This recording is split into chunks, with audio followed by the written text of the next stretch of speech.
It's interesting that a lot of editors were models Yeah.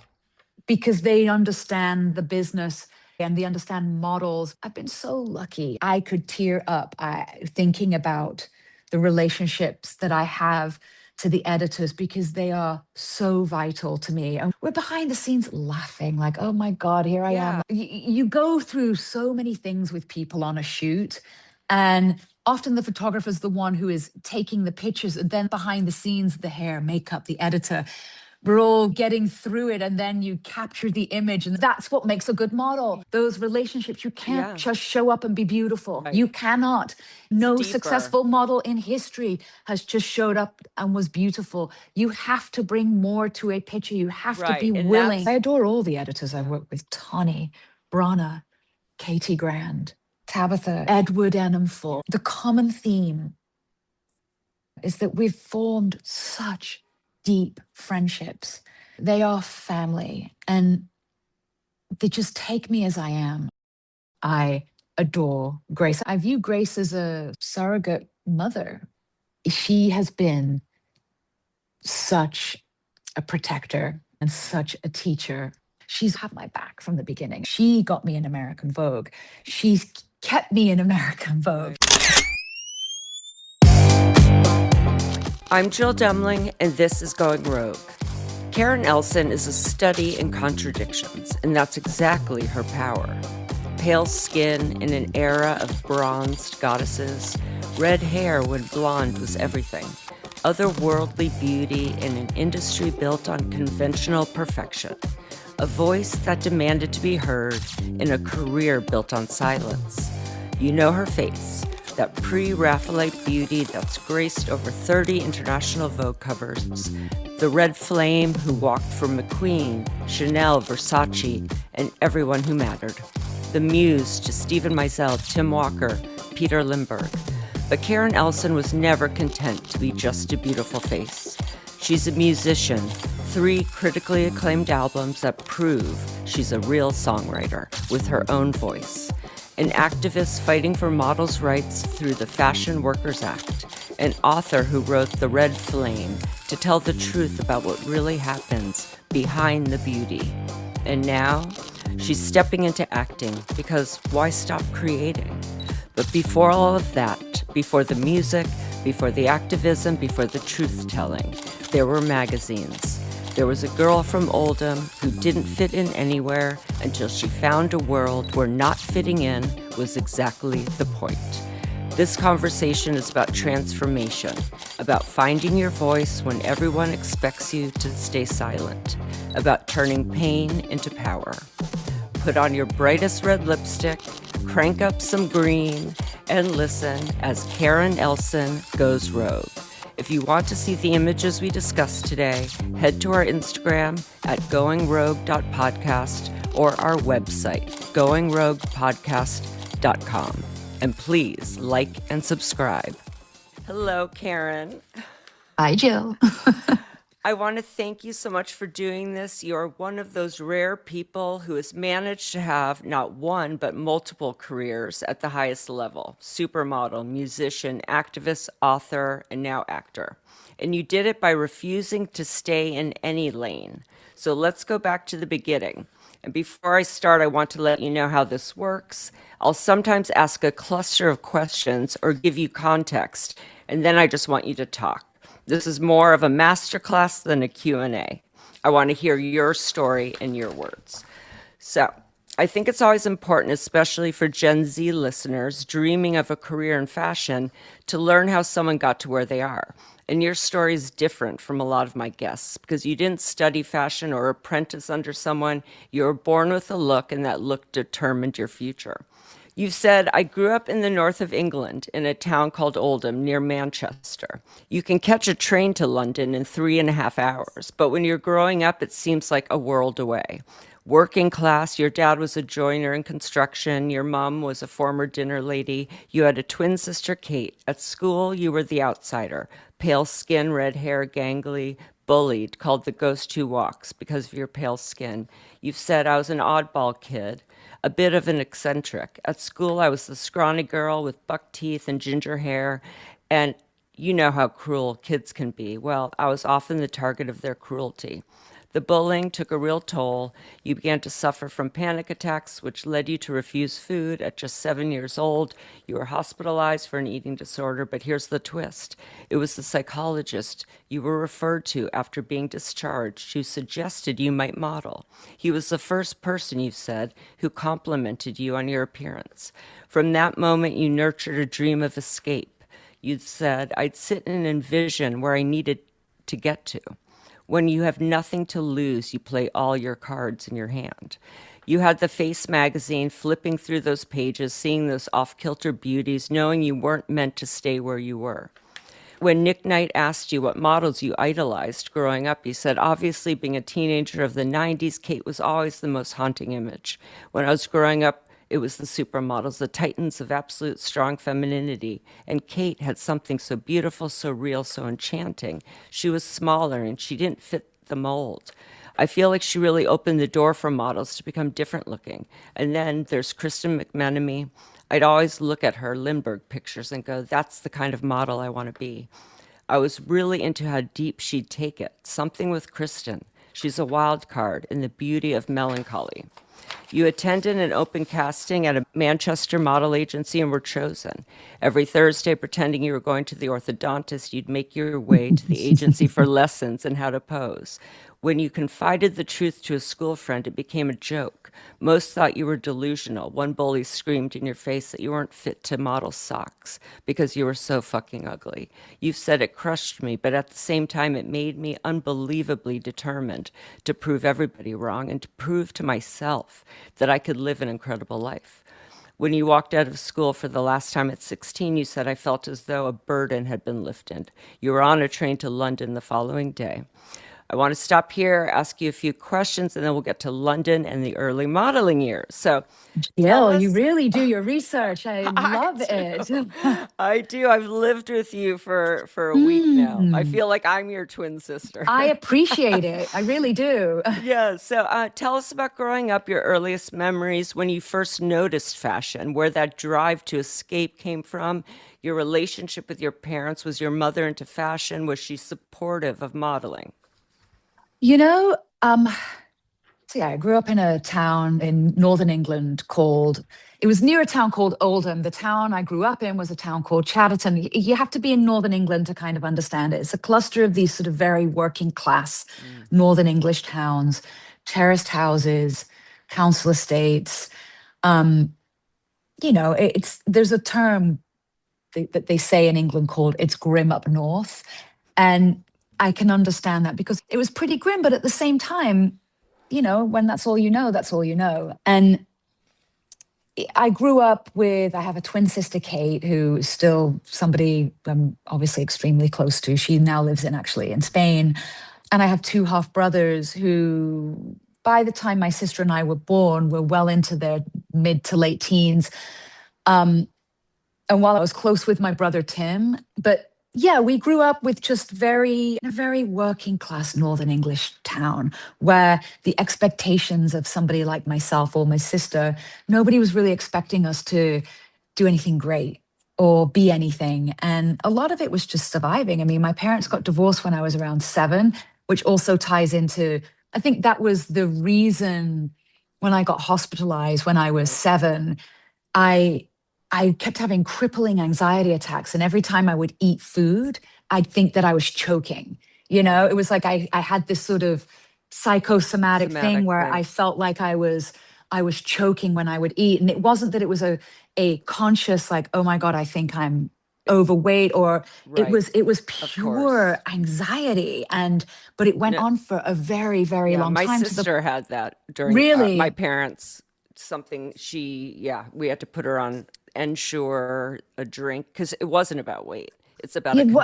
It's about a control and some sort of physical reaction to an anxiety that you exactly. It's when you're young and there's real conflict in your household, which there was. I mean, I'm not going to blame my parents. I mean, again, I realize as I get older, like they had their circumstances which they were navigating. Exactly. And there's no such thing back where I grew up, when I grew up, in the time I grew up. there wasn't really access to like psychologists or psychiatrists or family counseling or whatever. People were just surviving. So there was a And lot of definitely in England. I mean, even stiff up upper to this lip, day. just Yeah. deal with it. And I am a very sensitive person. I was a very sensitive person as a child. And I just felt everything. I felt every argument. I felt the lingering tension, and my way of absorbing that or way of controlling it or feeling safe within it was the anxiety, or I'm not going to eat. It was a cry for help, Right. obviously, but it went on for so long. And I remember going to the doctors with my mother, and they're making me drink this drink called Lucasade, which is an energy drink. Yeah. And I was like, I can't, it was unbearable. It was like I would eat and I'm like, oh, just the anxiety. And anyways, I got hospitalized. It was necessary. I'd lost so much weight. I'm 7. And then the day I got into hospital, the day I got in, I remember the next morning waking up and they sat with me at breakfast and I could eat. And it was obvious Wow. the environment was Yes. really the sort of the thing that was creating. And again, the older I get, it's like I do not blame my parents at all. They were just surviving the Yeah, best we way they don't knew have how. there's no guide to No, life, and I've right? done Yeah. enough therapy in my life at this point to understand that we're all coming into this life with our own lot, right? Right. But again, for my lot, it was the thing that just I held everything. But anyways, this psychiatrist that I saw him just one time. Good old English. It's Yeah. like you're going to see a psychiatrist one time after I got discharged from the hospital. I was there for a couple of weeks or something like that, and I remember him telling me. He looked at me and he was very paternal. He was very paternal, and he was like, "You're so pretty, He's like, "You're so sweet." And he's like, "One day, maybe you'll grow up and be a model." And I was like, "Oh, no one's ever said that to me. No one's ever called me beautiful before." Wow. And it planted a little seed that I didn't realize until then, fast forward Yeah. maybe 8 years later, where it's England in the 90s, it's Great Britain in the 90s, it's the height of grunge, Yeah. fashion. Kate, Linda, Kristen McMenamy, Naomi, Guinevere, those were the girls who were in the magazines who I, as a teenage girl, would go up to Manchester and go shopping at Topshop when Topshop was like the Yeah. place, or to all the little vintage stores. And you'd go to the newsagents and flip through the magazines, and the magazines were just amazing. It was like, like how music can transport you to another place. Fashion and fashion photography in the early 90s, it was like opening up sort of a Pandora's box of fantasy and going, gosh, I live in this sort of grim, bleak, tough world where I go to school and all the boys are like mocking me for being knock-kneed and bucktooth, Yeah. and I don't really have any friends, and I feel really sort of alone and isolated because the music I like, nobody else really likes it, and I'm shy and awkward. And then I would open up a fashion magazine and go, oh wow, I feel like that girl. I Yeah. feel Oh like my this God. person. There was a girl, she was very popular, and I can't remember her name. I wish for the life of me I could. And she was like the real popular girl at school. And you have to be Northern English to understand this. Like bleached blonde hair, like plucked eyebrows, like almost in a circle. She always Yeah. had like a fake tan, and all the boys fancied her. She just was so sort of, gorgeous, but she was really sweet to me. And it was kind of counterintuitive because a lot of other people were like, you're fucking ugly. And Right. and she one day took me aside because she wanted to be a makeup artist, and that was her thing. And she was like, oh, she was like, I really think you could be a model. And I was Oh like, oh my my God, I can't believe this God. girl's telling me this. So, anyways, it's the 6 week summer holidays in England, and I'm probably 14 or something. And back before we had the internet, we had the yellow pages. Remember the Right. yellow pages? Do you remember when you would look? Yes. And I Yes. looked at model agencies in the yellow pages, and they had all the dodgy ones, like, Yeah. again, sort of like, come have your portfolio picture taken, or Oh, I know. I did something glamour like modeling, that. Yep. Yep. where I was like, well, I don't have I have no cleavage, so to speak. So I was like, well, Right. that's off the table. Not that I even thought that I wanted to do that, but Right. it's. And I saw this one model agency called Boss Model Agency, and I remembered. This is so funny. I remembered reading an interview in a magazine called Just 17. And I'm going to tie this in. Just 17 was the English version of 17 magazine, but just 17. And so like the funny. Beatles song, she was just 17, you know, and I remembered reading an article about the band Take That. Remember them?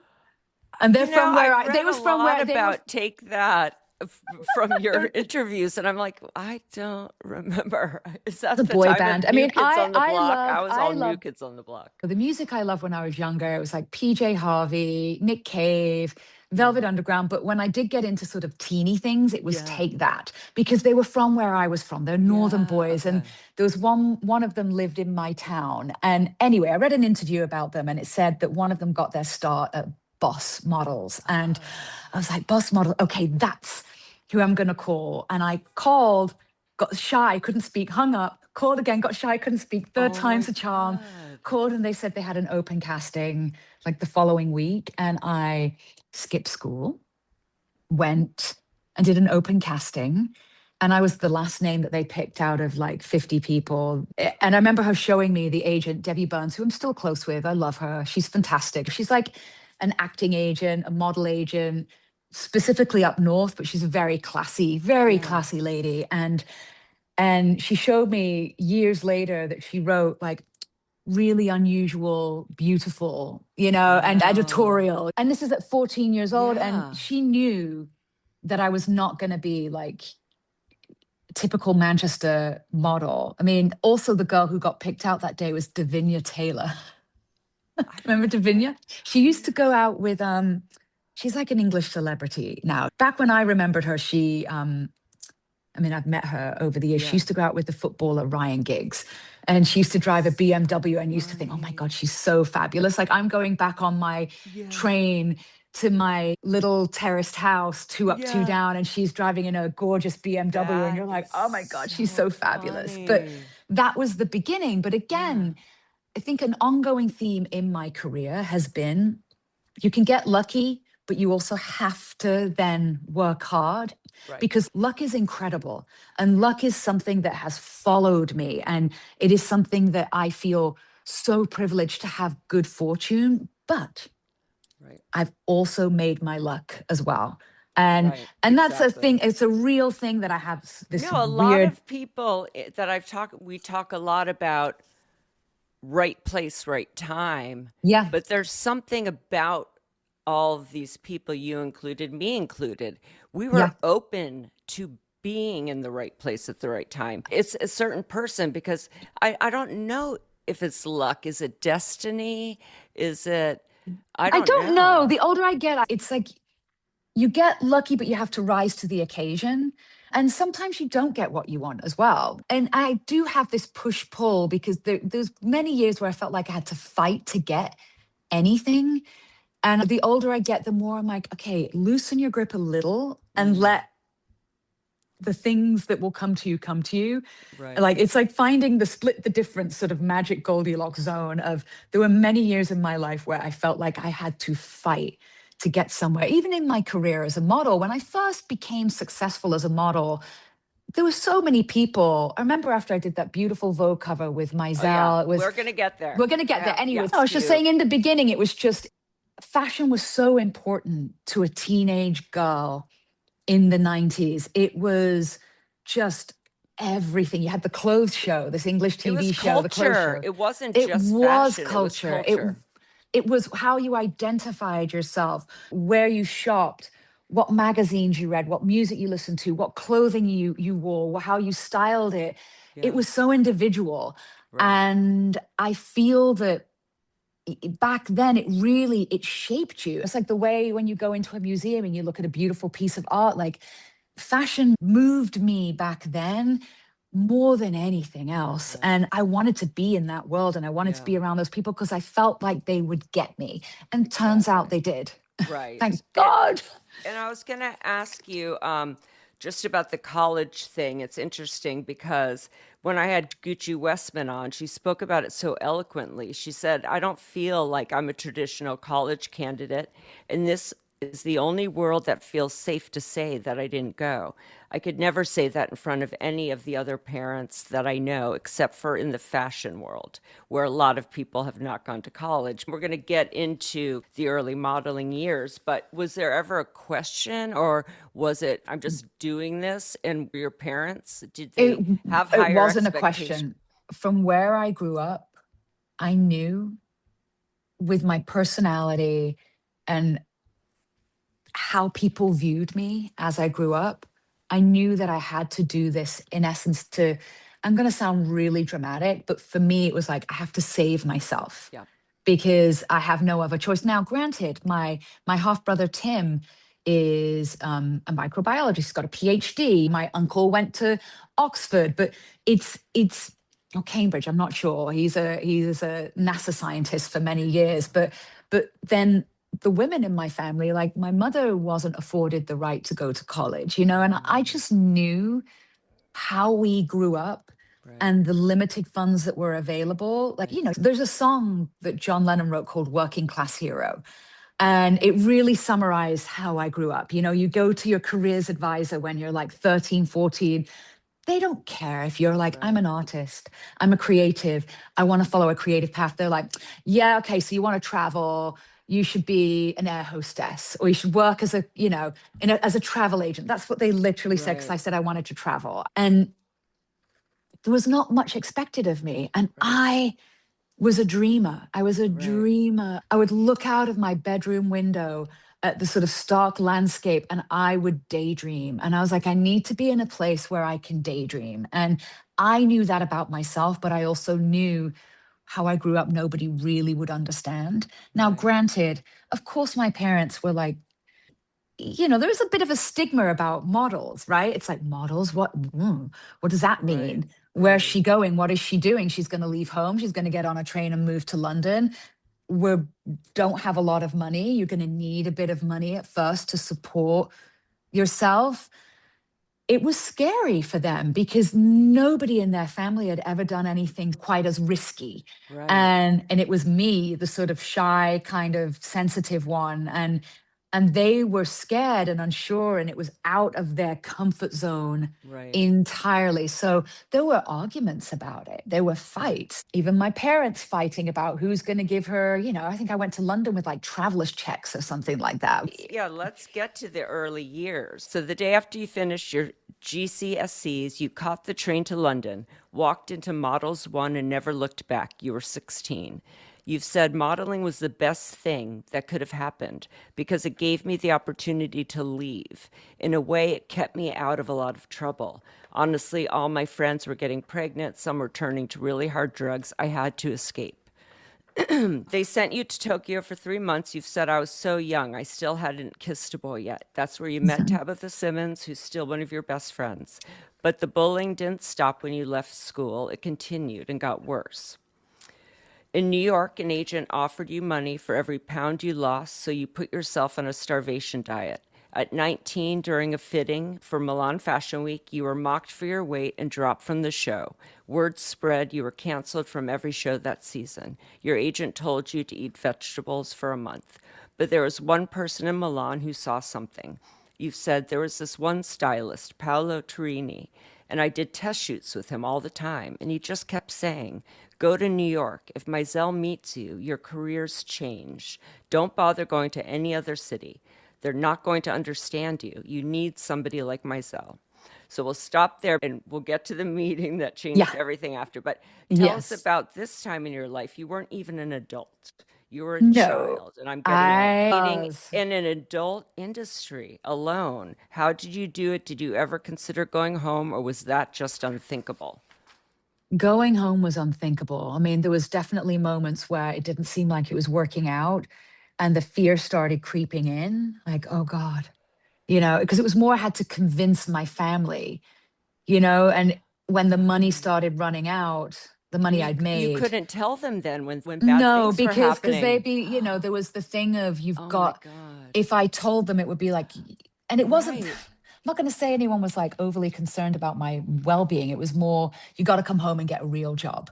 It's like, Right. come But home and if you get. had shared some of this stuff, probably, but then they would have made you come home. So that's hard too. It's like, Yeah, it's sort of, it's tricky. So I went to Tokyo when I was 16, but yeah, I was so young. I mean, Tokyo was fantastic. It's actually like a very safe place for a young model to go to. yeah, I found it much more difficult to navigate Paris and Milan when I was 16 and 17 because I would go on the subway or the metro in Paris and there were guys just touching you. yeah. You get on the Karen subway. Mulligan tells a story about It's someone, awful. a Like very men, lewd act. Yes, yes, on the subway. there was a lot of lewd acts Right. on the subway. I would get followed by men doing very gross things in front of me. Well, and And because you don't look like for me when I traveled, I could right. fit in Italy and other places. You No, definitely, you stick out like a sore thumb and they right, know that you're a right. model and they know that you're Exactly. like don't know where you're going. I mean, and it was Exactly. scary and it was almost daily, like the daily grind of you're going to castings, you're getting rejected from those castings. And then on your way to the castings, you're having to dodge and avoid predatory men who are just waiting in the wings of your journey to try and attempt to harm you in some way or scare you. And Yeah.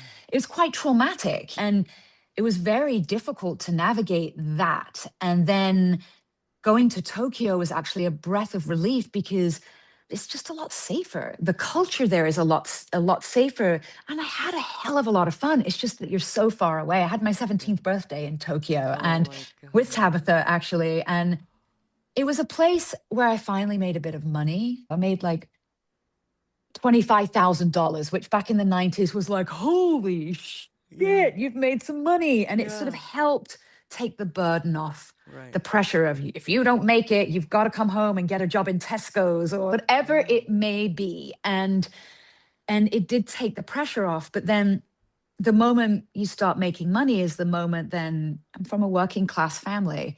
The moment people are in your family go, Yeah. oh, who do you think you are? You're making more. It's not normal for a child to make Right. more money than her parents make in a year, and it started changing my dynamic Right. in a way. And it became that thing of, oh, well, I need a new car. Oh, this person needs this. This other person needs that. I was then put in a position that you feel like you have to take care of everyone. I actually really Right. have so much empathy for child stars. I'm not going to say I was a child star Right. But because I still, think it's very it's different, but I have a lot of empathy for young people who get well known really quickly right. because I think there is this burden put on their shoulders to then take care of the extended family and you're a Yeah. kid Yeah. and it's really tricky and I started being put in that position and then Yeah. it kind of breaks apart all your Yeah. family dynamics because it's the power play gets really twisted and Yeah. that started to become very difficult to Well, manage it's and funny when I was researching, there was like Manchester News, like articles about you. God, and people were so mean especially about my body which I found like Jill, it's like when I reflect, it's so shocking to me how people so openly talked about a young woman's body Oh, and how when I look at pictures of myself back then, I'm like, how could they possibly call me any of these names? And what the hell was that about? And I remember there was one article, I think it was like in the either like the Independent or the Telegraph or the Times, one English sort of broadsheet newspaper being essentially like, she better enjoy it while it lasts, because it's not going to last because she's just a dumpy little Northern English girl, uncultured, and she I, better enjoy it while she lasts. And I remember reading that and going, oh my God, people are so cruel. And I see it even today. I mean, look, Ozempic culture has definitely, I think, yeah. brought a rise to skinniness again. And I was like, wait, I was like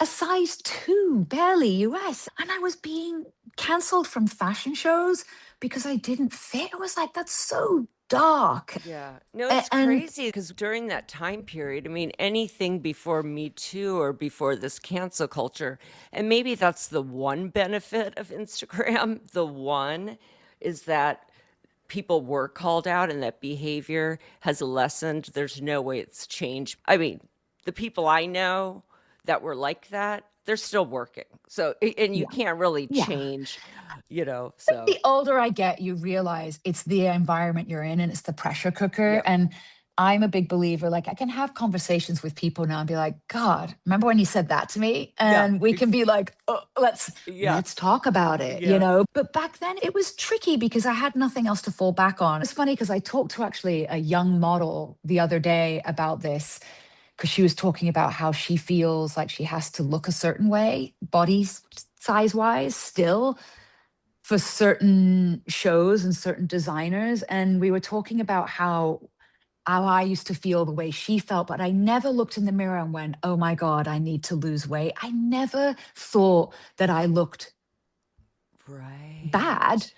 It It wasn't didn't, that I was like, oh my God, I have the body dysmorphia that I thought that I looked right, terrible, but my livelihood right, depended on it. depended on it. Yes, My yes, livelihood depended on it. And that's where it gets really dark because when your livelihood depends on losing 10 pounds so you can have food on the table or yeah, like not go back to a borderline abusive scenario right, back home, yeah. you'll do what it That's, oh, takes. you'll do it. And I don't think people understand that's what a lot of models are I have dealing to with. do We're it. not dealing with the idea that we want to. And Want to, most of the models yes, recognize it's absolutely insane.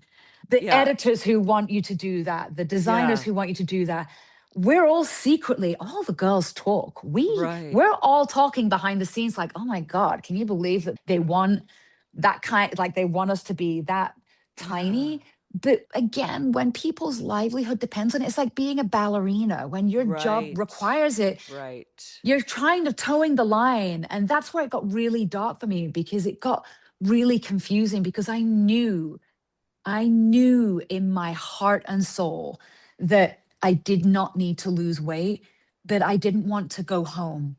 right, So it's this double bind. I've spent yes, years in therapy trying to unravel what that means and get to the point where it's like, you know what, at my age, like I'm showing up as I am, exactly, not out of any kind of spite, but it's like, you right, gotta just take up space. But it's taken me a long time to feel okay with saying, this is who I am. These are my boundaries. This is my right, body. I'm not going to sound like toxic positivity here. It's not like I wake up and go, I love myself, like acceptance, self yes, acceptance, yeah, right? And almost in a way where you just have to take up space, not in a physical sense, but in an emotional sense. Walk in right, the room and be like, I'm confident for who I am and the lived experience that I've had. I'm afforded that because I've been around the block and I'm still in right, this industry many decades later. This young model I was talking to, it broke my heart because she's so brilliant and successful.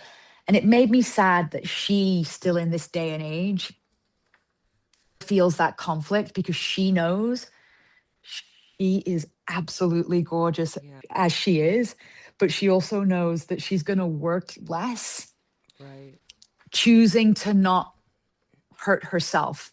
right, And that is where I wish the industry could empathize for these models. Like, what's it going to take to be like, it's okay to have the sample be a size or two up? Like, my right, thing is, it's like the casting of, oh, we'll have a couple of yeah, curve models. right, And then we'll have the ultra skinny models. And again, it's the designer's discretion. They have to have creative freedom too, but just to understand on a heart level, like, hey, right, do you understand what a lot of these traditional editorial models have to put their bodies through, not because they want to, but right, because you set the standard. So right, maybe let's change the standard just exactly, slightly. But exactly, but anyways, like it was really difficult to navigate. It was difficult to navigate being the odd one out, but that's the thing that has served me well. And that's the arc here. yes, The so, thing yeah, that sort of made me feel insecure when I was 16, 17, 18 my weirdness, quote unquote, has been the thing that has kept me in the game this Yeah, long. so So, let's get you to that moment. So yes. Paolo Turini was right. You got to New Mm. York and your agent set up the meeting. You've written, I vividly remember landing in New York. I was wearing a ratty vintage coat, a baby doll dress with bright orange tights and Converse sneakers, looking like a bargain basement Technicolor Daisy Buchanan. And nobody liked me in New York. Nobody gave a damn. But my agent said, I really want you to meet my friend Steven Meisel. So I went to his studio and met Steven, and Paul Cavacco was there actually. And he just sort of looked at me and he raised his eyebrows as Stephen does, cocked his head, and looked at me and said, Tell me about yourself. And I did. And that was that. And I just kept crossing my fingers when I walked away, like I really hope he liked me. And then the next day got an option to do a shoot. So when I met him, it was so serendipitous in the way that we clicked, and I was just willing to be shaped and molded. He was my knight in shining armor. The Steven Meisel School of Modeling is a very prestigious school of modeling. He teaches you how to use your body in a picture and how to connect with the camera, and he has such a sensitive way of talking to you. Then came the transformation. You had to meet the team, Brana Wolf, Pat McGrath, Garen, at Pier 59 Studios. This was actually Pat's first major shoot. Mm. There was a lot of discussion about what to do with you. Black hair or red hair, eyebrows, no eyebrows, and you've said you told them do whatever you want.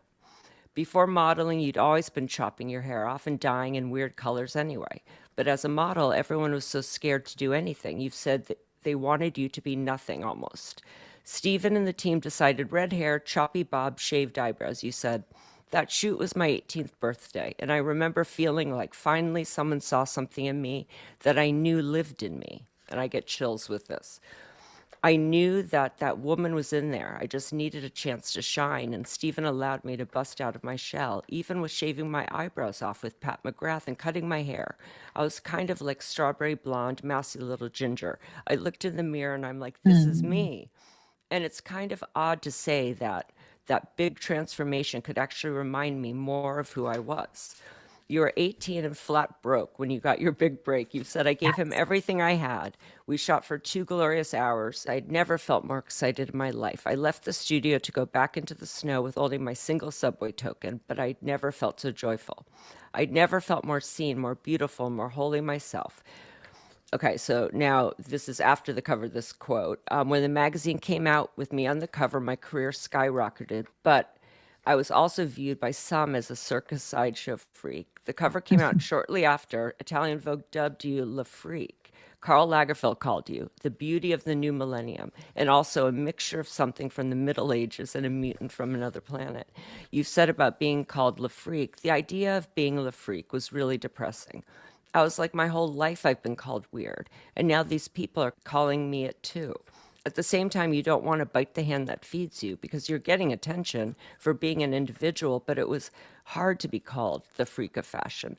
So that cover changed everything within weeks. Karl Lagerfeld made you the face of Chanel, and you closed the Chanel Ready to Wear show in March 1997 as the bride. Last night, Tawny Goodman called and told me she remembers that show, what a presence you had, and that she ran backstage and cut in front of everyone to get to you and offered you a Harper's Bazaar shoot with Patrick Demarchelier in St. Bart's right there on the spot. She wanted you first. It was funny how she talked about it. She's like, I know I shouldn't have done that, but I cut in front of everybody to push people out of the way. So take us through that first meeting with Meisel and the transformation, what you remember about it. I love how you described the transformation because I was wondering if Stephen actually created Karen Elson like a fashion Frankenstein or if he freed her. And now I know he let you out. He woke you up. It reminds me of what Julien Deese told me when he was cutting Linda's hair. He felt her, he says, coming out and coming out. What was it like watching yourself transform? You've said the inner became the outer. Did it feel like you were finally becoming yourself, or did that realization come after? The realization happened during. And so, again, having the intuition when I met Stephen, I just knew. I just knew when we met that I was like, this person sees me, sees the little eccentric girl Yeah. in there and sees the sort of the dreamer, and he did. And we just clicked. Some people you just click with. Me and Steven clicked. I feel that way about Tim Walker and about Peter Lindbergh. You Like just you might have click. known each other in another world or something. We just clicked. I understood the language of what he was speaking, and he understood me. And that shoot, the cover shoot, the Italian Vogue cover shoot, it was incredible. We had Ward on hair, Pat McGrath. I mean, Pat obviously was already an amazing makeup artist at that point. She was already working a lot with Edward Enninful and Craig McDean, but I think it was the beginning of her legendary relationship with Steven. And he gave her, yes, exactly. And I have that. I have a print of that over there that Steven gave me. I have a problem where I'm so grateful that photographers give me prints, but they give me prints of me. And then it feels like the picture of Dorian Gray where I'm surrounded by photographs of myself. And I'm like, that is so funny, but I'm so grateful for the prints. But then there are days when people come over to the apartment and I'm like, I know. That is so, we have pictures of me. I never thought about that. I never thought about that. I'm like, but I am so detached from photos of me at this point, but of course. in a healthy way, I think. But that moment with Steven it was so incredible. It was a shoot that I always knew I had in me, and it was a playground, and to be with the best of fashion and to watch them work and to be a part of it and to have them encourage me to give as much as I can for a photo. And then as Pat shaving off my eyebrows and going, please transform me. Please turn me into who I know I really am. It was so significant in my life because, again, like I said, the inner became the outer. The girl I knew I was being finally shaped and molded in this way. And in a way, almost how Meisel, he shaped me like a piece of clay, but he also knew that within me contained all the ingredients already. Right. And that's the genius of Meisel. They called him the Svengali for a reason, because he just has this, he still does, has this innate ability to sort of feel these things about people. And so what I'm thinking is it's almost like he didn't mold you. It's almost like he was peeling off what wasn't He brought you. the best out. He brought the best of me out. And he brought that's it. Yeah. And he with felt a visionary your spirit and knew what, see that? How my spirit should manifest itself. And he absolutely did that with me. And I'm eternally grateful, genuinely, to Steven. I mean, he changed my life, and Pat and Ward and Brana. I mean, everybody who was on that shoot, know. And I looked at how many covers came right after that. I mean, it was we did so much. And it was a playground, and it was a time in fashion where you could have 40 pages and you could shoot 40 pages in 2 or 3 days and just make magic and dream and tell stories. I talked to Grace Coddington about this actually when we had lunch the other day. This sort of era of storytelling in fashion was that era. Yeah, we're going to talk about some major ones that you could really tell stories. And it was remarkable to be a part of that storytelling. And again, the inner became the outer. But even then, it was challenging because I've noticed even today, like whenever things start shifting in fashion, you've got the people who are like, oh my God, that's incredible. This is forward momentum. And you've got the people who are like, oh, that's terrible. What's happening? And I just think progress is strange. And I think people are, even myself at my age, can be naturally resistant to sort of the change of what's happening, but the change is good. And I think back then, being called sort of, a freak. But how did that happen? How would at first I found it as a term of endearment. Karl Lagerfeld was the one who actually used it at first. But after my Italian Vogue cover with Steven, I then worked with Karl for Chanel. I had the best time. Like Steven, I felt so empowered by Karl and inspired by him, going to his home, his office. He had this oval table where every day there'd be so many interesting people coming to sit around that table, and we'd shoot Chanel, and then he was doing another shoot for another thing. And I was soaking it all in. It was incredible. I mean, in hindsight, I'm like, pinch me. And even at the time, I was like, this is incredible to be around all these interesting and inspiring people. But it was a term of endearment. I know that Karl saw me also. And was so encouraging of me. But then, of course, you know how things go. Yes. Before clickbait, it was tabloids. Right. So then they see in the press release, like, a freak from another. If you could read the whole paragraph, what Chanel and what Carl wrote, it was so beautiful. But then they only picked the up tabloids that part. picked up on the freak, le freak. And then it became this ugly Northern English, dumpy, blah, blah, blah girl.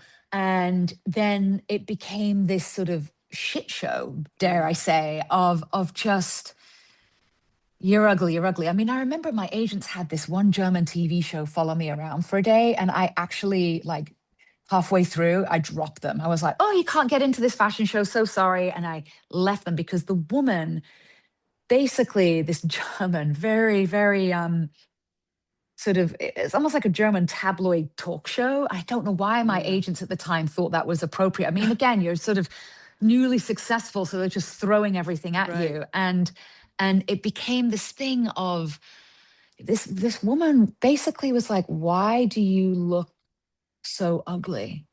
You know, why are you so ugly? Like, why? And she's asking me that. I'll never forget, because they have the camera on me, and Alec Weck was standing in the same vicinity. And Alec was like, how dare you talk to her like that? And I was like, why am I so ugly? Yeah. Like, and she's like, everybody in Germany thinks you look so ugly, and it's been written about in the newspapers. And I was oh God, I'm really, wow. How am I supposed to reply to that? And like I said, article after article in the United Kingdom, in tabloid or even more serious newspapers about sort of, you know, good luck to this dumpy Northern girl.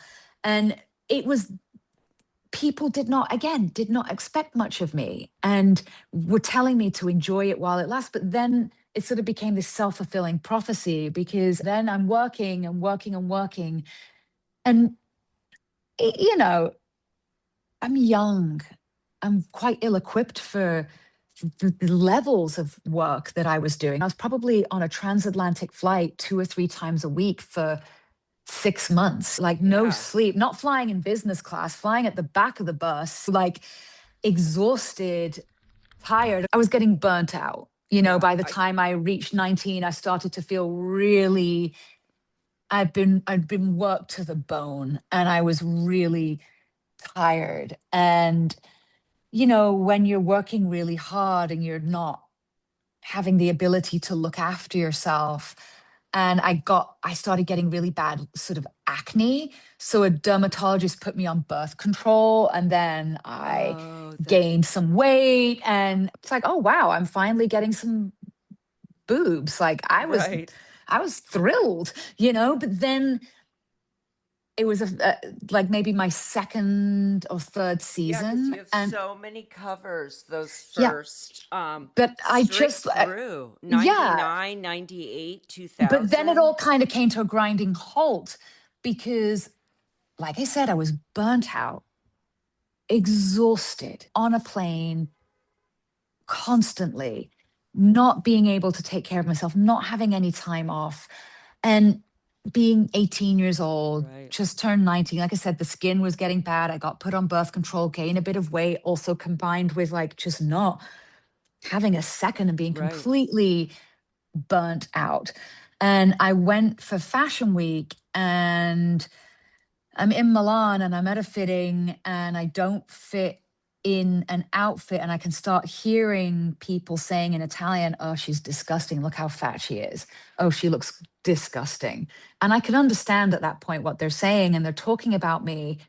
And I just remember, like, in the fitting, sort of tears rolling down my eyes and going, stiff upper lip, it's going to be okay. It's going to be okay. And then I leave the fitting, and I knew that I was going to get canceled. I just knew. And then my agent, I go into my agencies before cell phones, and they're like, listen, you've been canceled from the show. And for some reason, and I don't know why, I mean, to this day, I'm like, who told people that I got canceled from the show? Like, that all of a sudden it got like, well, I actually have an idea, but I'm going to keep that to myself because I Oh, told I didn't somebody, even and think about that. it was like dog eat dog business back then. Yeah, And because I didn't even think about that fact, Karen, that I told a model that I got canceled from the show, and I was crying about it.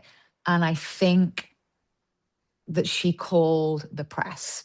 right, because that could be the only, It was dog because the eat dog. designers would never have done It that. was, ooh, yeah, maybe Well, they did. I because don't know. no, they wouldn't have. I can't imagine designers would do that because But that's it got backlash on leaked. them.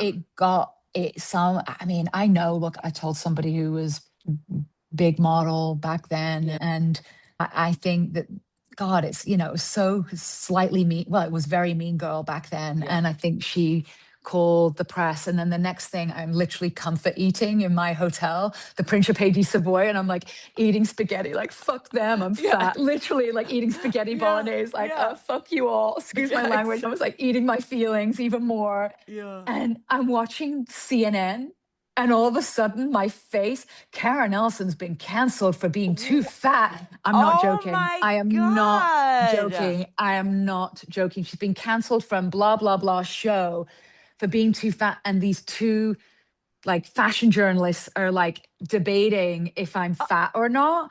Oh And my. I'm sitting there as I'm like eating the spaghetti bolognese, like, and then it's like the phone starts ringing and it's like canceled, canceled, canceled from every single show. And it was so humiliating, like the most humiliating thing that has probably ever happened to me. Because once you get tarred and feathered in fashion for being one thing, I spent a decade trying to prove to people I'm not fat. I mean, it's Right, disgusting when I think about it. It is so humiliating and wasn't true as right, well. right. Sure, I didn't fit a sample. That's what happened. I didn't fit the clothes. Like Sue one me. You know outfit. what I Yeah, mean? Like, yeah, exactly. like, but it became a thing. And like fashion can be a bit of a blood sport, Right. of, oh, that she's over, that was a flash in the pan that came Right. and went, and it felt very bloodthirsty, and that people were just gleeful in a way that Right. I was being like, quote unquote, canceled for my body. And it really, it took a toll on me. It really did, because it just, to be sort of on a pedestal for Mm, a year and a half, and working so hard and being so exhausted as it is, but so grateful for the right. work. And then in literally a day, it went from you're the busiest model in the business to the loneliest, like, one, that you've just been kind of canceled from everything. It was so heartbreaking. And it took probably a good almost year for me to get back into the business. But in order for me to do that, I had to prove to them that I was not, that I fit the clothes. And that was Right. really challenging for me, because it really went against my like soul. Yeah. Like I was Yeah. saying, I It's back to what remember, you were saying before. It's like it wasn't, again, it was your business. It was like what you had to do to and I work. saw very clearly back Yeah. then, you will go back to Manchester Right. and you will be a laughing stock if you don't lose the weight Right. and get back up and go, all right, see, I'm back and I'm better than ever. Right. I had to kind of have that mentality, but it was a really lonely 6 to 9 months where I barely worked. I was living in New York. I'm sort of going through my savings. I'm Right. feeling depressed. I think at one point I had an option for hosiery, not even my head. It was like my legs. That Yeah. was just to make some money. And an agent I had at the time was like, if you can't lose the weight, we're going to have to drop you. And Oh, again, look, God. I was like, I'm going to say, like, I was the body that I have today. But it's actually not the body that I have today. I'm the same weight as what I am now. Right. And okay, like I fit in the clothes, it Right. just, but it was just, I don't know. It was really challenging and humiliating is the thing that and I saw the coldness of the Yeah. business. like the fakeness, to be honest with you. Like, oh, you're my best friend. It's like, you're the best thing since sliced bread, and everybody is like fawning over you. And I recognize how fickle that was and how fake it was and how insincere. And people are with you when you're at your best, and they love to kick you when you're down. But I learned some lessons, and it gave me a bit of a thick skin. And it's like, sorry, it's so loud right now. Oh, yeah. You're so lucky that my husband took our dog to work with him, because that dog would be barking his little head off right now with the siren. So I want to get to the good side. And Yeah, because there's a lot of good too. Yeah.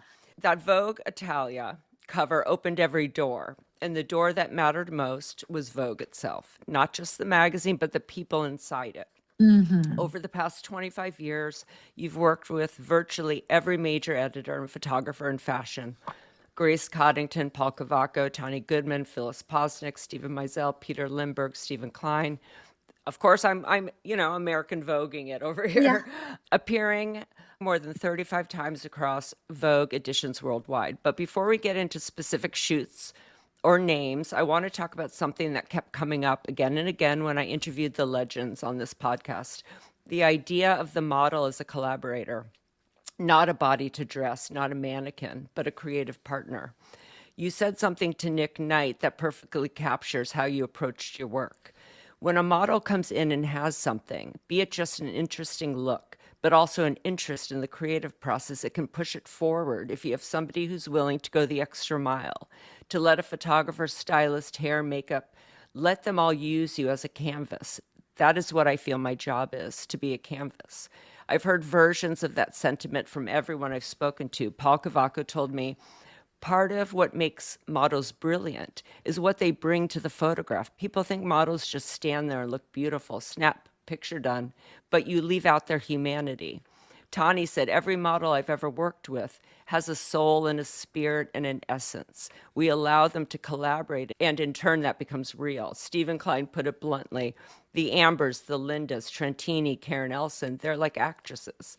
And Grace Coddington, along with Karen Mulligan, said something that came up repeatedly. Karen can do both. She can act and be a model simultaneously. Before we talk about photographers as directors, I want to stay here for a moment because your relationship with editors were just as important as your relationship with photographers. In your case, they weren't just professional, they were protective, they were collaborative, and at least one case, they were deeply personal. You wrote on your Instagram once about Grace that read, Grace has been a constant in my life from the moment I met her. I view her as a mentor, my fashion mother, and a dear friend. You've also said that before your first American Vogue shoot, Grace, along with Tani, prepped you for meeting Anna. What to say, how to act, even what to wear. You arrived in a ratty vintage coat and Grace told you to take it off. They dressed you, they protected you. That editor-model relationship, especially with editors who had once been models themselves, seems crucial. They understood what it meant to walk onto a set with expectations, how vulnerable the body is, how much emotional labor goes into effortless images, and how easily a model could be misunderstood or mishandled. So when did you realize that modeling at the level you were working was really about collaboration and trust? Well, it's so interesting that you're talking about the editors. I teared up when you started talking about Grace. I mean, I could tear up. Yeah. Oh, she has been such a protector of mine and such a teacher.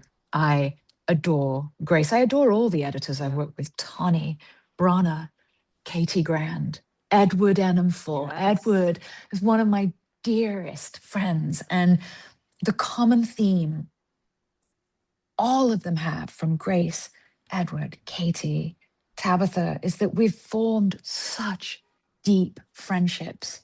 They are family, and they just take me as I am. I mean, Grace, again, she's family. I view Grace as a sort of surrogate mother, you know? I mean, she's so important to me as a person, I'm not a fan of the word mentor, but she is my mentor. I look up to Grace so much.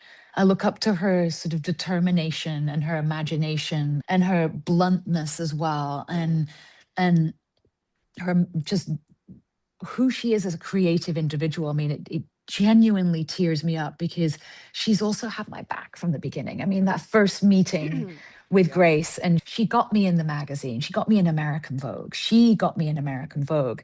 She's kept me in American Vogue. Right. She's Well, kept I'll me tell you, I talked to Tani last night, and I was asking her, she was doing the covers. I asked Paul this too, because Paul was doing the covers. Like, why didn't Karen ever have a solo cover? And she was only on that one all the way on the the side. group one, yeah, Yeah, the and American Vogue one. basically during Paul's time, it was the same as during Tani's. You were Grace's girl. Tani said she had to fight, what did she say? Beg, borrow, and steal to get you for that big Stephen Klein story.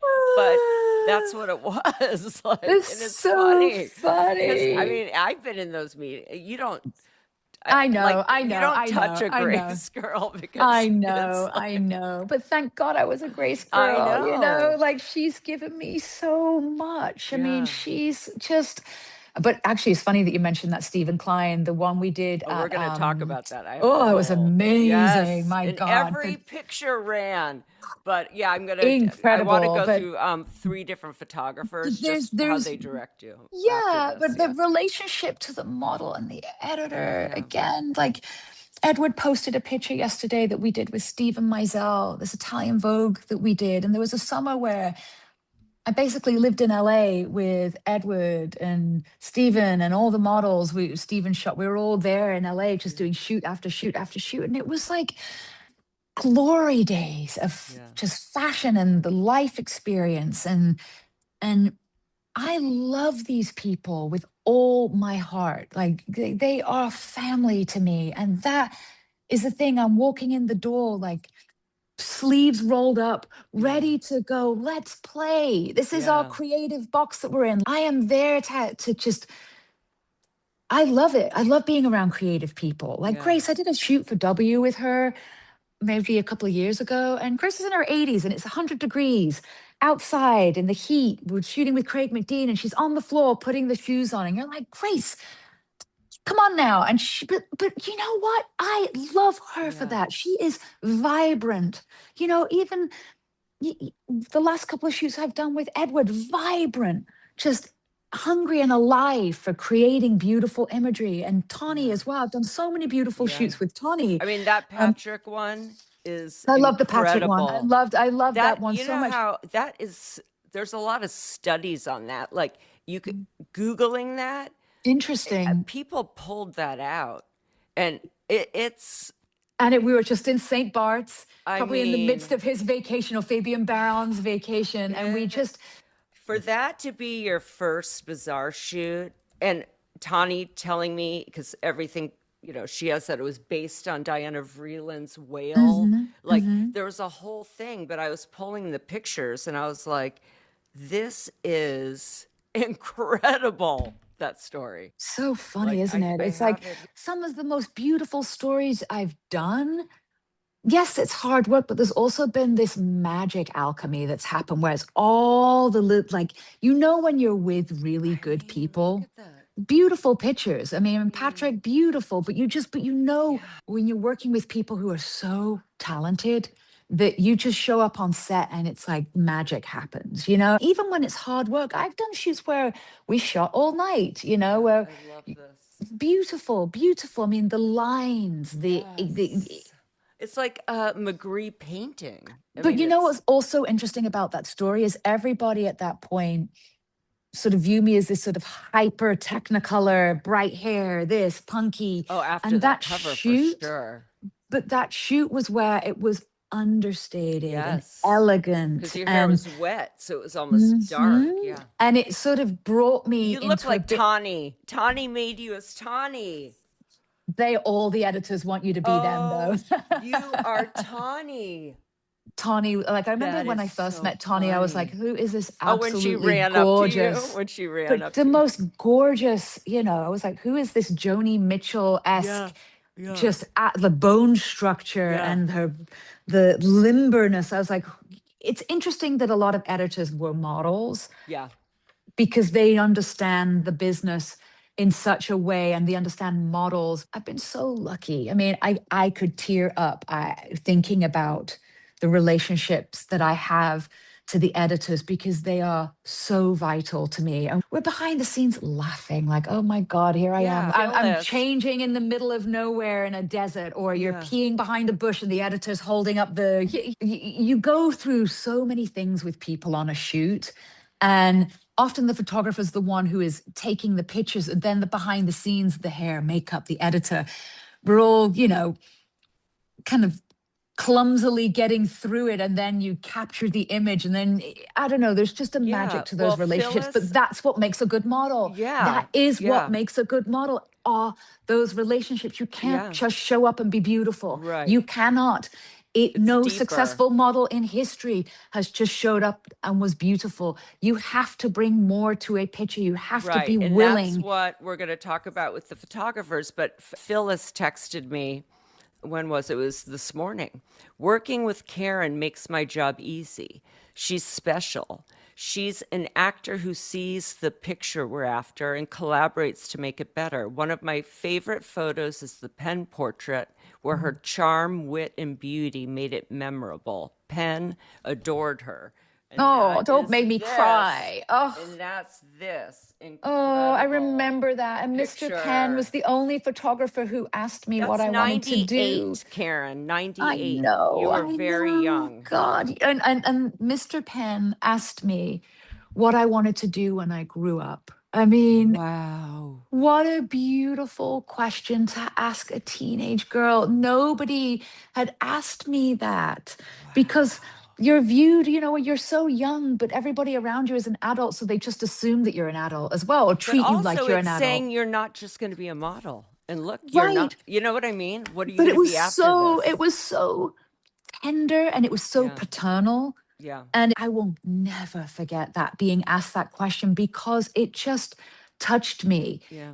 It was like, wait, you also see me as the young woman that I am. Right. And maybe only in the way Irving Penn could, because at that point he was, I'm trying to think, how old was Irving Penn when I he mean, passed? he It must was a have been few in his years before he 70s. passed.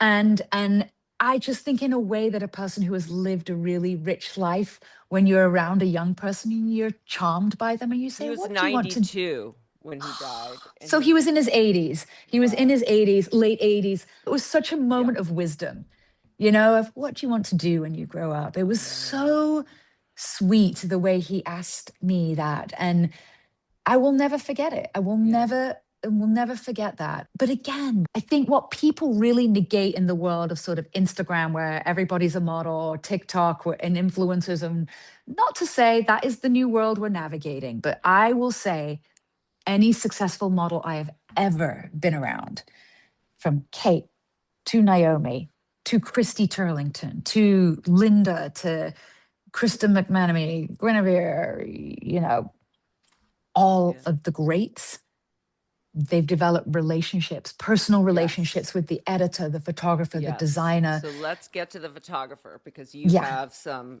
very deep relationships with many Yes. photographers. So the Vogue years photographers, different photographers have their muses, the model or models who understand how to be the woman they want, the woman they see. When I was at Vogue and scheduling meetings where we decide the editor, photographer, and model for each story in an issue, many times I would hear an editor say a photographer needs a specific model, or how the photographer didn't work well with a specific model, that she wasn't the photographer's type, or that so-and-so was a Klein girl. When I had Paul Cavacco on, he told a great story about Linda Evangelista and David Sims. We were talking about chemistry on set. He told this story. So it's like what happened at Bazaar when we had David Sims and Linda Evangelista. David at the time was shooting much younger models, sort of grungy girls. It was like the world was changing. But she did something that was so funny. We're ready to shoot the first picture. She's in a man's suit. And she goes out and she just falls into the grass in this position that feels very David Sims. So he picks up his camera, is about to take the picture, and then she strikes a pose and starts laughing and says, "See, it's only modeling. It's not whether I'm that person." And so she could do both things. So when she did the picture, she gave David David. He would say, "Linda kicked the ball." There was no ball there. He'd say, "Whistle." She couldn't whistle, but she made you believe it. We did the bizarre woman as David Sims's woman, so we never lost him. You can't lose him or her. Paul also said the reason models work so well is because they know what to do. They're also not afraid to be a fool, whereas an Mhm. actor will be fearless in front of a movie camera, but maybe not so fearless doing stills. So that's what I want to talk about now, the photographers who saw something in you and how you learned to become their woman. And that sense of trust, of being seen not just as a body but as a collaborator, is what allowed the work with certain photographers to go deeper. Because when you look back at your career, you weren't just modeling, you were acting, building character, emotion, and a narrative in a single frozen frame. I've always thought this. I wish we could see the film versions of so many of your Vogue editorials, because what you were doing in those images wasn't fashion photography, it was cinema, compressed into a still. Actors get time, they get dialogue, they get movement. You had one frame. And no one understood that or pushed it further than the photographers who approached their work like directors. So let's start with the one who changed everything, Steven Meisel. We've talked about Steven and how he transforms models. Garen told me how he directs the body. Point your right knee there and put your left hip that way. Mhm. But I found 3 shoots that seem more like movies than his more traditional fashion studies. So when I saw the theater of fashion, I have not seen that before. That Right. Italian Vogue. You were 19. Ugh. I'm just in complete shock and awe of that story. And I'll show images. I'll have the images on the screen when I put this on YouTube. But Yeah. I Sure. mean, Wait, pull it back up oh again. yeah, Let me, I'm yeah. like so blind. Oh, It was that one, war. It incredible. was war. That one's incredible. Okay, That- so and then the forecast fashion trend spotting, all the Mizell girls looking alike. They Short. shoot horses, don't they, as well? That shoot with Oh, Amber, yes, Kristen. Yeah, yes. But that one. I love that shoot I mean, so much. Yeah. yeah, and then of course your Ginger Rogers. I mean, Oh, I yeah. love that I shoot mean, so much with Christopher. I Christoph, mean, yeah. so looking at these, I don't see modeling. I see acting. Right, Now that right. you're formally training as an actor, do you see similarities between what you did on these shoots and what you're doing in the class now? And just talk about being directed and that theater of fashion. I mean, I don't know how. I'm just mind boggled by that I shoot. remember that shoot so vividly. I mean, and so many, obviously there's so many shoots that I've done with Steven, But and that this is you're playing soldiers going through something he was traumatic, like, playing the soundtrack to Apocalypse Now oh my behind the, God. as we're shooting that. Yeah, like And how you is just he had but it was directing? improv. It was improv, and there was, Improv. well, improv to a degree, but where you're holding one person over your shoulder and he's Yeah. put the music on and you're just, and you just have to envision that's what you're doing and just do it. I mean, in a way, this is the But I mean, did you Stephen do is a it? filmmaker. So Yes. you've said it beautifully. Like, But did you're you capturing a do still in a film. but how did I mean, not everyone who's a model think like when I looked up modeling, I mean, it has nothing to do with personality. It says But showing that's where they've got it clothes. wrong. That's where they got Right. it wrong. But he did he test you? Was there a test before to No, see I if think they probably, it, when they were casting it, they yeah, knew the models the who models could do could do. that.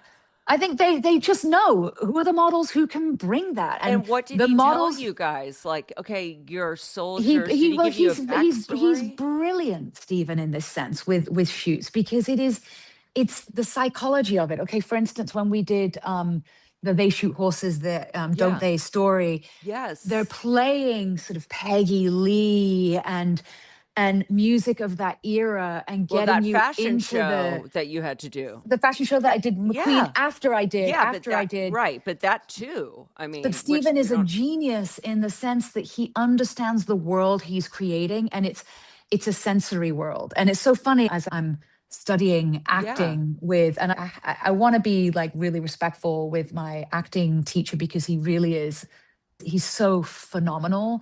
And the classes that I'm doing, are with a lot of working actors, theater Yeah. actors, actors who are on TV, Yeah. students, myself, who's a model. In the Yeah. class, I Yeah. realize how much modeling has informed me, because there's a willingness that you have to have when you're getting up on a stage in a basement full of some really amazing actors that you're like, oh God, am I gonna suck right now? But modeling has given me the fearlessness to go, I can do this, and realizing that improvising is a lot of modeling. Being on set and going, okay, this is my dress. This is the light. This is the music that's being played.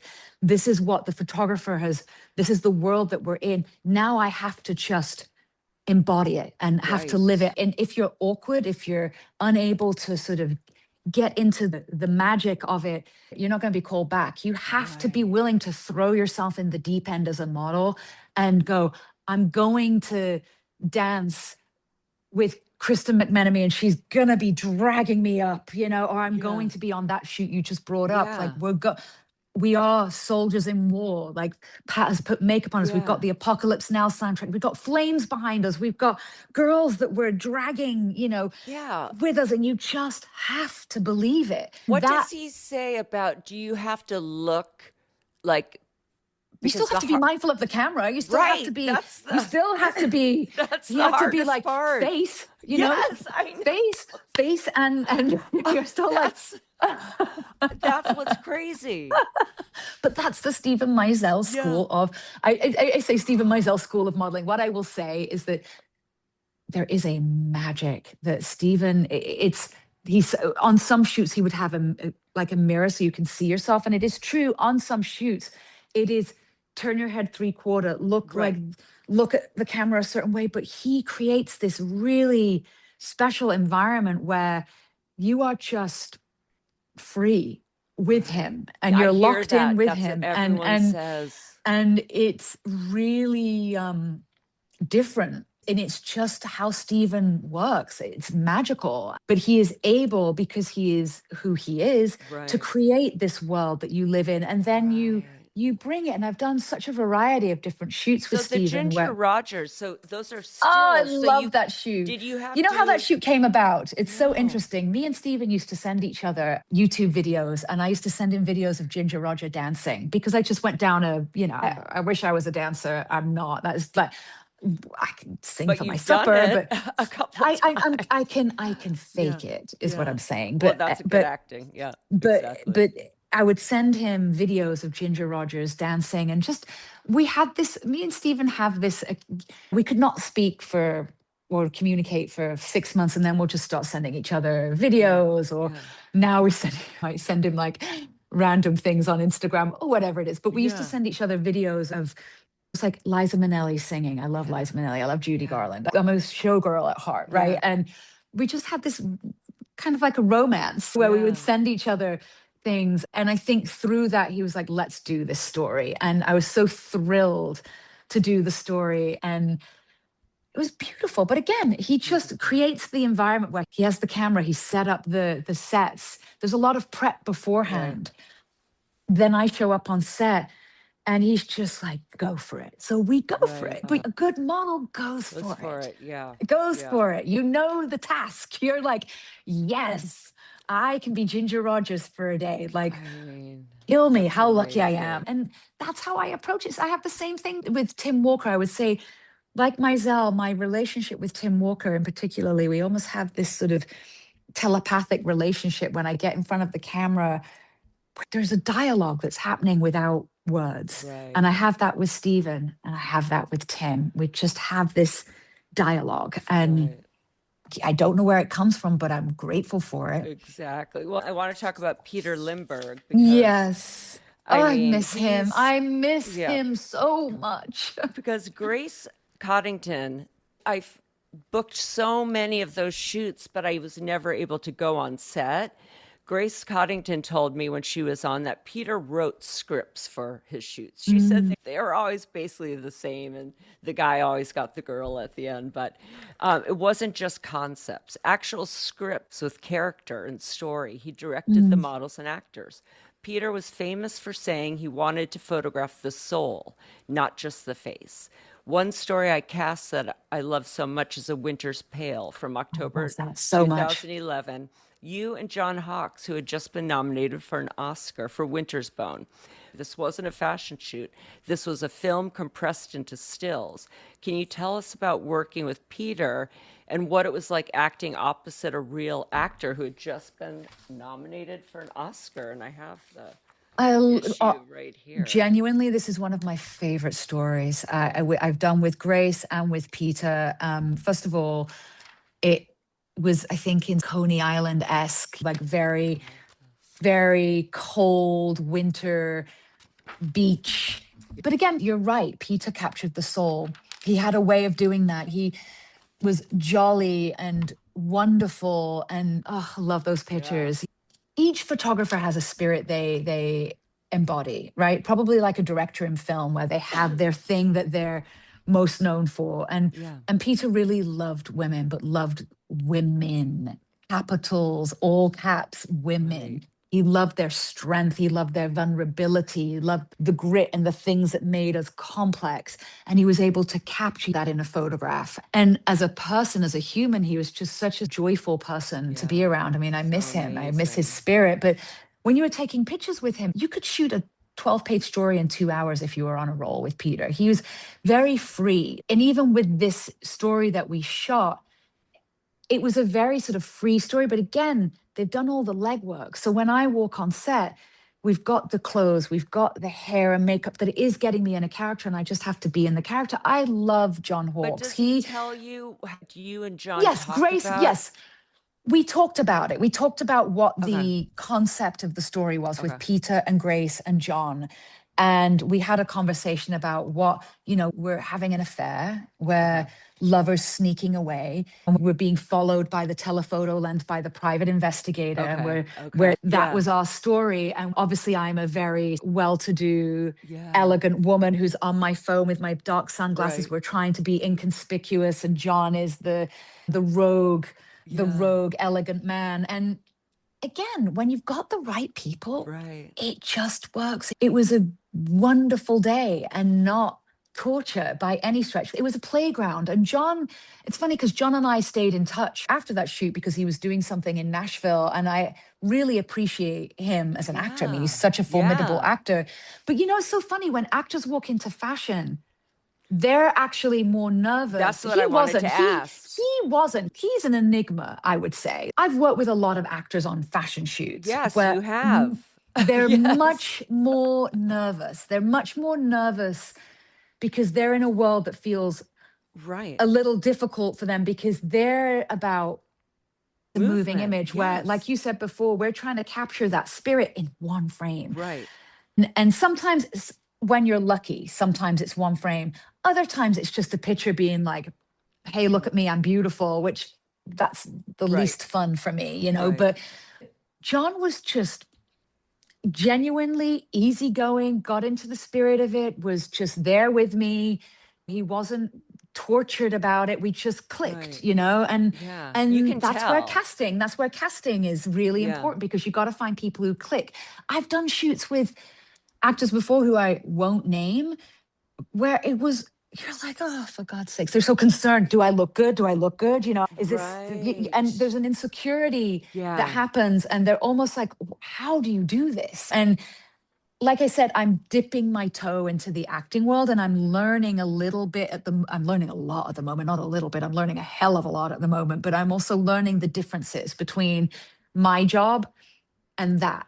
And there are things that as a model that, like I said earlier, that have really helped me. But there's other things that I'm like, that's actually limiting. I have to, because it's almost like I'm jazz hands all the way and the show must go on. Like as a model, your shoe falls off on the runway, keep walking or throw the shoe off and keep walking. But I see what you're saying. Or keep moving. And there's a lot of modeling that you have to pretend that you're not in pain. You have to be like, okay, the shoe doesn't hurt me. Interesting. The shoe doesn't hurt me. The dress isn't too tight and cutting. Feelings. That's the thing. You have to feel like Yes. you have to, as I'm learning in my infancy Karen. of learning how to act. Tapping deeper. it's not being in denial in the moment, being in denial of your true, authentic feelings You of have what to you're having use within it the situation. You have to use to that. use Whereas it. so much of fashion, I have had to Yes. go, okay, I'm freezing right now. And, Yes. or I like the position I'm in is absolutely killing me, but like, Yeah. game face. Where We're you think still, that's acting, but really you're not tapping. It's a you're different, it's almost denial, you're layers, denying, right? you're Yeah. denying, Yeah. But I'm yeah, having to learn how to go, actually, I feel this, and I'm yes. going to apply Use that it. feeling to this thing. So Yes. it's been fascinating, but John was amazing. But I He was want the to perfect, ask you, yeah, about two others, another yep. Oscar nominee, because I also wasn't on this shoot. But speaking of working with actors, you were the leading lady in Annie Leibovitz's The Other Man story for I American film. loved, A yes. full narrative inspired by betrayal. You, Michael Shannon, and Hugh Dancy, not a single Mhm. image, an actual story, a triangle, beginning, middle, end. This wasn't modeling, this was performance. Annie's different, and she, I don't even know, I mean, you would know the difference in how she directs. I would think she would direct more a picture than a story because she's very technical, And but that's where the editor and the photographer come into play, because it's Annie who is like a painter with her light, right. with her photography, with the world that she is creating. And she's very cerebral as well. And then you have Grace, who is a storyteller. Grace is a storyteller. I did my own hair and makeup on that shoot because Annie Yeah. really wanted it to feel like Yes. me. And she wanted me to do my own hair and makeup. So I was like, okay, I'll stick some red lipstick on. And it was that the love triangle. So Hugh Dancy is my husband and Michael Shannon is clearly my lover. And that picture, I mean, a caveat I will have to say is that we were fawning over Michael I Shannon. know. We And were Annie, Grace tells me Annie, that, Grace, myself, we were just like, yeah, oh. Grace says of this picture that Annie said, okay, you guys are done, go change her so that you and Grace would leave the room. And she closed the door and stayed with Michael. Nothing happened. She just probably Right. took a picture of him, But I'm how sure. did But now with of those course. two, because now there's two people. But Like, we were all did you all enamored. sit? We had But a did you, dynamic. It was interesting. It's where I see these actors are yeah. so clever because we walked in and had a dynamic. And it's funny because Hugh, I've met him a couple of times before with his lovely wife, Claire Yeah. Danes. Yeah. And because I knew Claire back in the 90s, actually, when we were much younger, love Yeah. her. She's phenomenal. I mean, I wouldn't say that we're close anymore, but I Right. Right. really, when we were younger, we used to But run there's a in the same circles. familiarity when he showed up. Because I've been Yeah, on a there, set with Michael and he doesn't what's engage yeah, or but it was didn't. it It worked for the worked. Yeah. mystery of the shoot. And it's not that I found him to be a very personally like beguiling and mysterious but Yeah. Yeah.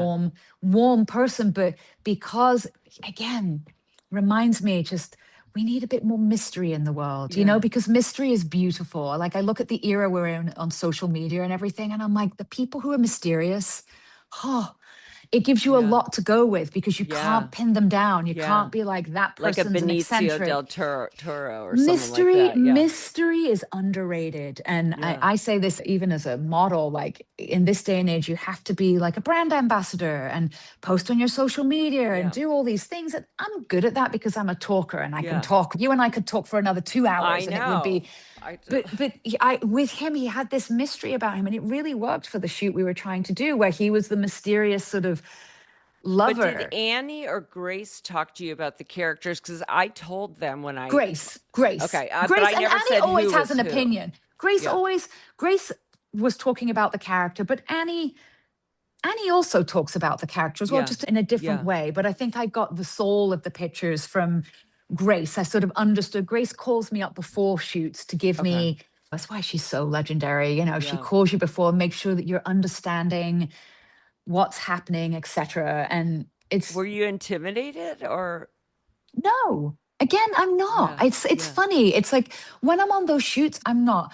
I'm more intimidated these days when I go to my incredible acting class and have to get on a stage in front of 30 amazing students who are so talented. That terrifies me But when I walk onto a shoot with Grace Coddington and Annie Leibovitz, I'm like, this is going to be, because it's my wheelhouse. I'm Yeah. familiar with it. Where I understand why it's a situation where an actor will walk in and be like, what the hell? Because also, like, fashion's such you realize, like, acting has got so many different checks and balances. Like, before you go on set, you've done a rehearsal. Right. You've flushed out what this thing is. You've got the light. You You've have got where to this. stand. You have You have your your mark. You have, and you Yeah. might have a mark in fashion as well. You might have Yeah, that's true. but it's oftentimes there's a lot of unknowns that you're walking into in a fashion shoot. Right, for sure. I get mood boards these days, but there were many years I'd walk onto Oh, a shoot and no. it's like, oh God, there's going to be a lion on set today. Yeah, Oh God, exactly. I'm going to be Or thrown it into changes and it's like Stephen Klein. Like, it can totally change. Oh, I've done shoots with Steven Klein when we shot all day and decided we didn't like the pictures. And then we Yeah. ended up in a Miami parking lot and I'm stepping on a guy's face at 6 o'clock in the I morning. want And to you're talk like, about Stephen Klein. So please, I love him. Stefan Beckman and Garen both spoke about Klein's world and how you enter his world when you step on set. Stefan said, with Stephen Klein, he has such a strong point of view out of everyone. He has the strongest point of view. It's his world, and you're in his world. Is it twisted? It is a story. It's a film approach. Even the stills feel like film stills. Stephen told me on this podcast, I think like a director first, because I do approach my work like a director. I storyboard like a director. I give directions like a director. I break down my pictures like a director. So what character do you become on a Stephen Klein set? Like, how do you get into character, or maybe how do you get out of character? Because I hear about his music. And then tell me about the Alien shoot with Tani. Tani said, as I mentioned, it was September 2012, that she had to beg, borrow, and steal to get you for that story. But so interesting. I never know these things behind the scenes. It's so funny. I'm so glad I was a part of that shoot. It's really one of my favorites. I've done, again, with Stephen Klein, I've been so lucky to do a number of shoots with him. And it's just such a great story. And it's wild. And I also think that story brought the best of all of us out. And sometimes the amazing thing about American Vogue back in those days is that it was incredible. There was a refinement to it. Like, maybe you could go absolutely crazy for Italian Vogue, but for American Vogue, you had to kind of rein it in just a little. But that guardrail made your creativity. I love those pictures. Like, so the whole story interesting. That's the first time I've ever seen a whole story. It was such a great story visually and so much storytelling. And the brilliant thing about Stephen Klein is that he just goes all in. Like, when you walk into a Stephen Klein shoot, you are walking into Stephen's world and you're not leaving it until he is done with the pictures. And you really have to get ready, even mentally, to go, I'm walking into a Stephen Klein shoot. Who do you become? You just know that you might be working all night, if that might happen, and don't make plans because you're going to be, you don't know what's going to happen. But also there's a commitment that he has. I mean, all the great photographers have a commitment, and there's a commitment that Klein has, that he will do whatever it takes to get the right picture. I always have this thing where people are like, oh, this person's difficult to work with, blah, blah, blah. I don't see it like that. I appreciate when a photographer is difficult because they're working hard to get a picture. And sometimes that picture has to sometimes it's an easy labor and sometimes it's a 12-hour, 24-hour labor. I mean, I've done shoots with Stephen Klein where we started at 9 a.m. and we finished at 9 a.m. the next day. It's hard, but then you look at the pictures and you're like, these are some of the most incredible visuals that I've done in a long time. And with that story in particularly, I mean, we were at, wasn't SpaceX, it was, remember when Virgin Galactic was a thing? Was it there? So we shot that in it was like in the middle of the desert, maybe the Mojave Desert in California, at one of the early kind of space, like the beginning of like space becoming like the next renegade movement, before Blue Origin, maybe before SpaceX. It was, Richard Branson had Virgin Galactic, and we shot at their headquarters. So we were seeing all these prototype space. And I became friends with this wonderful woman, Evie, who was a jet propulsion physicist. And we were surrounded by these fascinating people. And this is the part of the job where you're like, pinch me. I'm so Yeah. lucky. Like, I'm in the desert with rocket scientists for a weekend, and they're or a pilot who's going to be the test space flight pilot, and you're talking to them about these things, and you're in the prototypes, and you're around these amazing, brilliant geniuses. And then you've got the world that we're creating with Stephen Klein. And again, we had Garen on the hair. Yes. Tani talks about the collaboration of The hair, that was a and full. Val did makeup. Val Garland. What a legend, Val. You know, and she also, the pale skin, the dark lip, the black hair. But then Stephen Klein, his imagination and his visual storytelling. I saw you at the exhibition at the Brandt Foundation not so long ago. There is one of one Stephen Klein. Exactly. One of one. So many people try and emulate other photographers. It's like you cannot emulate Stephen Klein with the lighting, but also the sort of the brutalist sort of mentality as well. Like, it's sexy, it's dark, it's beguiling, it's mysterious, it's dangerous. Like, he toes the line of all these things. But then in that story, because it's American Vogue, like I said, there's the tension that you have with sometimes photographers would maybe at times had with American Vogue, because they had to kind of rein some of it in. But sometimes that worked to the genius of the photographs. And I think that story was the genius of that, because we could have gone very weird and very dark. But we went sort of Man Who Fell to Earth meets Blade Runner meets this futuristic and there's brilliance. Still a powerful woman in there. Always a powerful woman with Stephen Klein. She is a dominant lady. And again, everything with Stephen, there is that power play, the sort of the dominance and the submission that he has within the images. That it's fascinating. And I've done so many shoots with Stephen Klein, and they're always absolutely memorable, and some of the funniest stories, you know, where it's like, oh Lord, where, like I said before, where we did another shoot for American Vogue where we shot the pictures all day. And they were lovely pictures, but they lacked this certain edge. And I knew that we're shooting. And I'm like, I know what's going to happen. And we thought we were done at 6. And a producer who was working with him at the time was like, okay, go catch your flight. And I'm like, why is she so eager for me to get on the plane right now? Oh. She's like, oh, go. Because she was like, please don't give him an opportunity to say he doesn't like the pictures. Right. And I anticipated it. I was like, and then I look at my emails, BlackBerry days, and I look at an email, and I get an email from Anna Winter. And she's like, can you please stay another day? We need to shoot more pictures. And then the producer's like, just go. And I'm like, I'm not sabotaging myself today. Like, I'm staying here. And we ended up in a parking garage, reshooting, like I said, spraying this male model with water, my heel in his cheek. I love with Tawny.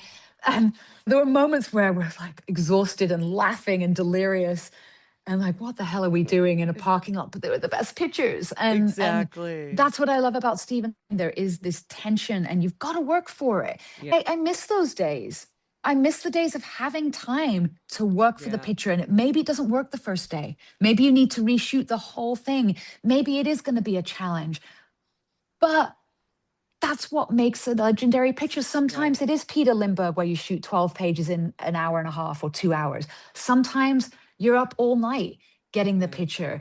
And it's that dedication and willingness to do that I admire about Stephen Klein. Like, he will take the picture as far as he can. And I love that about him. I mean, he's just the coolest as well. The coolest. We've talked about the work, the images, the collaborations, the performances, but I want to zoom out for a moment. You entered this industry as a teenager who felt like an outsider. You were labeled different, polarizing the freak. And instead of smoothing yourself out or reshaping yourself to fit, you stayed exactly who you were. A lot of people last by adapting. You lasted by not adapting. When you look back now, what do you think actually carried you forward all those years? Was it instinct, stubbornness, curiosity, or something else entirely? Yeah, I think I have a lot of will. I think I have a strong will. I think that how I was raised, the environment in which I was raised in, the circumstances of which I was raised in created, I am a very willful person. And like I said in the beginning, I've had a lot of good luck, but I've had the courage to work hard. And I think that's what's propelled me all these years, is that I view myself as a creative person. I'm often not content just to sit idle. I've wanted to make music. I was in a cabaret for a few years. I love my job as a model and I want to push it further. I probably drive my poor agents mad where I'm like, I want to work, I mean, I enjoy being it's not busy because it's more than just busy. I enjoy being around like vitality and creativity. And that's even as I'm learning about acting a bit more. It's the same mentality. It's like, I'm just hungry, I'm hungry to learn. I'm hungry to not stay stagnant. And I think that will that I have has been why I've had a long career, because I could have gone home after they called me ugly. I could have gone home after I got canceled from that show and said, that's it. I'm never going into this business again. And I've been able to pick myself up at the low moments and dust myself off and go, I don't believe you. I don't believe you. I'm going to keep moving forward. And, and that does take a toll on me sometimes. I mean, it's like, it's hard to always be a workhorse and to keep, and I think this moves right into advice. You've said some great things in interviews and today that serve as advice to young models starting out, or anyone really. And your career is proof that it's possible. All the things people made fun of, weirdly, have been the things that have catapulted my career. Fitting in is so boring. To be yourself, that's the most beautiful thing. I'm off kilter, and that's my thing. I constantly have a devil on my shoulder telling me what I'm doing is really horrible. And then somehow the lightning strike happens and everything comes together. I've just realized I have to live with that devil on my shoulder a little bit more. My philosophy is always, okay, I might fall on my face. I'm willing to take that risk, but I'd rather take that risk than never do it. So if you could speak directly to that girl in Oldham, the one who felt strange, out of place, misunderstood, what would you want her to know? Ooh, what a great question. Yeah, I think I would tell that girl or any young person. I'm a mother, so I have my, 2 kids. And the world is always going to tell you that you're too much. It's just the nature of humans. We're cruel. We're beautiful and we're cruel. And people can see a light in another and they want to dim that light. And it's like, keep burning the fire, keep throwing logs on that fire, keep following the intuition that you have about yourself. Keep working hard on yourself. Never let somebody define who you are. You must define who you are.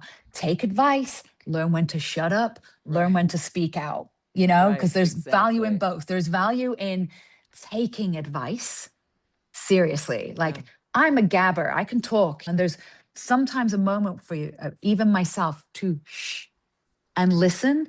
And there's other times where, despite what people are telling you, stand up and believe in yourself and go, I know that person doesn't see the light in me, but I'm going to go towards the light anyway, because you just have to. And there's many moments in life when I reflect now, like, timing is everything.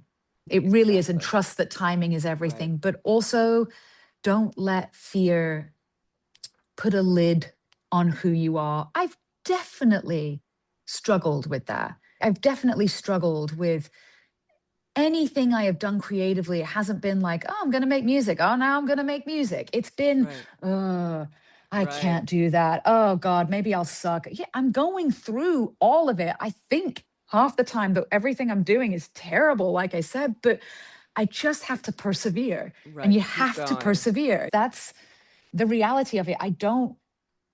It's not that I have this blind faith in myself that it's all going to work out. I'm going through a washing machine of emotions in the rinse cycle, and I have to just trust. But it doesn't stop you. Like, sometimes it does, but then but I recognize that when it does, I'm like, don't let it. Like, in a way, I wish I would have dipped into acting earlier, 20 years sooner, but I'm happy that I'm trying it out now. So there's no time like the present. While I have that a little bit of like, oh, I wish I would have, I'm also like, thank God I'm getting to this point now. Whatever it may bring. I'm not even doing it for the idea of like, oh, I want to be like pushing yourself, a star or whatever it is. I'm hungry at this point in my life where I'm like, I want to learn something, a new skill, a new way of looking at the world. There was a time in my life where I felt like it was greedy to want more. It was like, I've been successful in these areas. Oh, you can't be too greedy. But it's not about being greedy. It's just about, you've got to explore the roads that your heart is telling you to go down. Don't And if you're complacent, but if you're lucky enough to have the opportunity, like I said earlier, you've got to have the courage to step up and go, okay, I've been afforded this opportunity. I'm going to now have the courage to go, all right, even if I suck, even if like people laugh at me or call me ugly or call me, what else? What's the worst that can happen? I've already been there. Yeah, exactly. So at the end of each episode, I ask every guest the same 7 rapid fire questions, just this or that. Okay. AM or PM? AM. Text or talk? Oh, I want to say talk, but I love when people text instead of call me, and I feel guilty. It's such a modern, awful thing. Sweet or spicy? Sweet. Uber or Subway? Subway these days, yeah. Book or film? Both. Spots or stripes? Stripes. Top or bottom? Top. That's what Grace and Phyllis are. And then for you, first cover or first song? First cover. I want to end by repeating my favorite lyric of yours because I think it captures everything we talked about today. When I was young, I let the darkness drag me down, but I'm not afraid these days. Karen, thank you for trusting me with your story and for never sanding down the parts that made you different. Jill, thank you so much. What a great thing you're doing. Thank you for having me. Thank you for doing this. Okay. And see you soon. I hope. Stay warm. You too. Dreading going outside right now. Okay. Bye. Bye, darling. Okay, that's our show. Thanks for listening to Going Rogue. And be sure to like and subscribe. Today's show is produced by me and Maddie Rosenberg at Radio Free Rhinecliff with assistance from Maddie Kelly. Special thanks to David Vo for our great graphics and Taras Romanov for our epic theme music. See you next Friday.